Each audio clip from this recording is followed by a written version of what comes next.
From a young age, Mike Rolls has been a man on the move.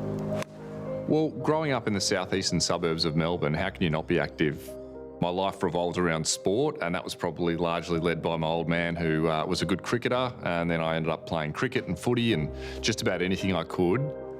But it was during an end-of-season footy trip in 2001 that Mike nearly lost his life.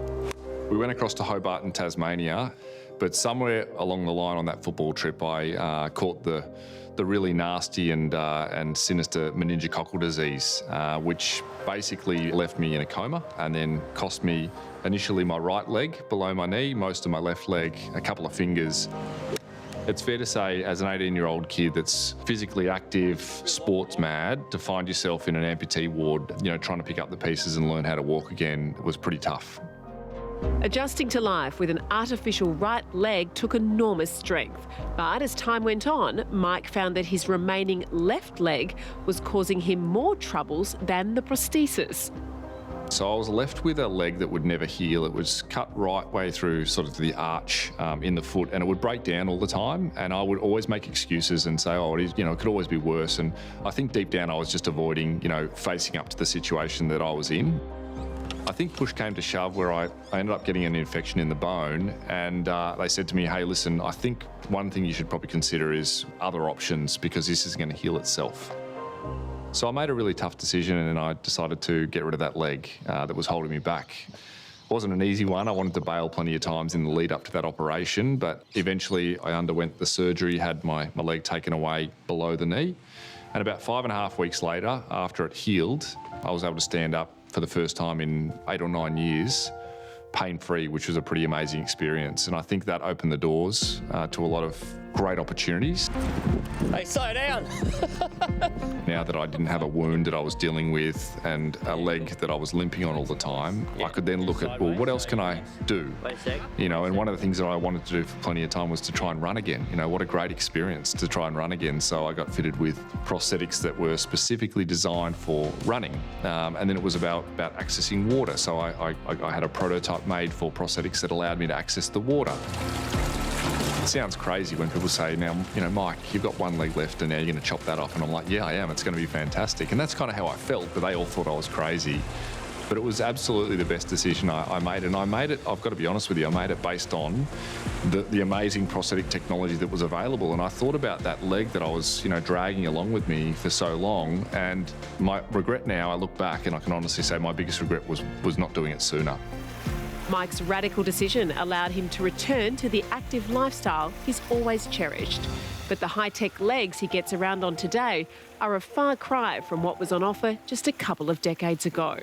When I first started in prosthetics, I was actually kind of shocked and disappointed at the sophistication of the technology that we were using. It was really basic. Royal Melbourne Hospital head of prosthetics, Mark Graff, says that many of the key developments in his field have been the result of historic spikes in public awareness. There are times when there are bursts of interest and funding and research that are due to things like war, because obviously in a war there's loss of limb, and there is that motivation to look after soldiers. But in countries like Australia and the US and the UK, 80% of the cause of amputation is actually vascular issues, and generally on a background of diabetes. A recent increase in demand alongside rapid advancements in computer science has ushered in a new golden age in prosthetic technology, in which Mark and his colleagues can customise their creations to suit individual needs and lifestyles. The first thing we have to do is talk to them, find out how they would like to use the prosthesis, where they would like to use the prosthesis, in what environment. Do they want to go to the beach? Do they live in far north Queensland? I think it matters, like, how close to us do they live? We've had lots of changes in the materials that we use. We're using a lot more glass and carbon fibre, titanium, aluminium, plastics are in the design, and the purpose there is to make them light and strong. When I fatigue on this side, my foot does tend to go in. One of many Australians to benefit from these enormous steps forward is Melissa Noonan, founder of the amputee support organisation Limbs for Life. I lost my leg in a trauma accident, 2003. I went to board a train and the doors closed and I went between the train and the platform. And prosthetics back in those days, we're talking 20 years ago, were really basic, very mechanical, quite clunky. I remember thinking at the time, you know, how am I going to get used to this? So this prosthesis was my second leg. It's the leg that I was discharged from rehab on. The foot is very stiff. It has no movement in the ankle or the foot whatsoever.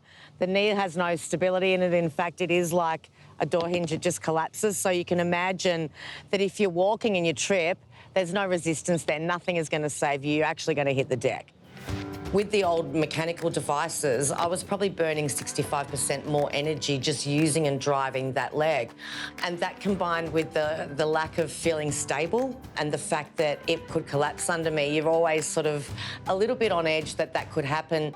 So you're mentally exhausted from the level of concentration, and it's actually really hard to have a conversation where your attention is fully focused on what you're trying to say, if that makes sense, because if you're standing, you're always wanting to make sure that weight alignment is exactly the same and stable the whole time.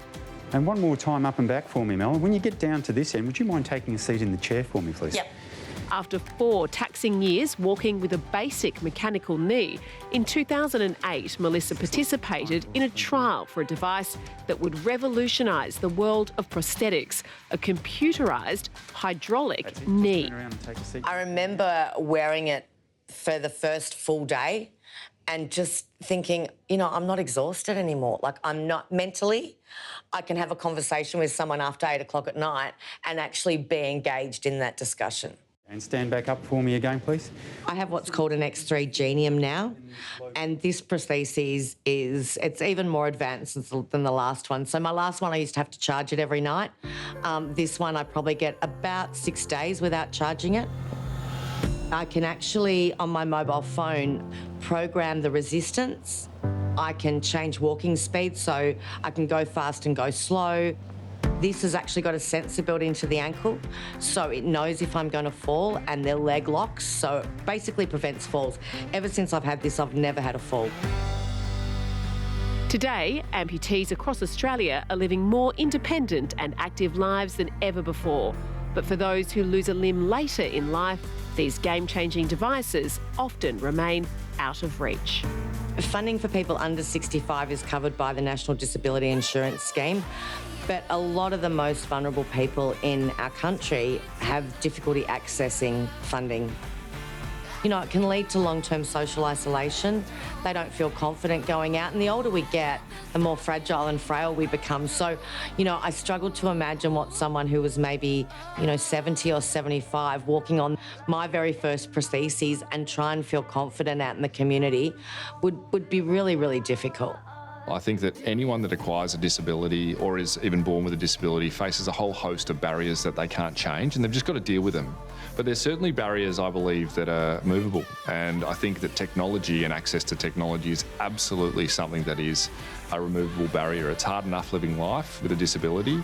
If we can make people's lives easier using technology, regardless of age, circumstance, whatever situation they're in, then I think we should absolutely do that.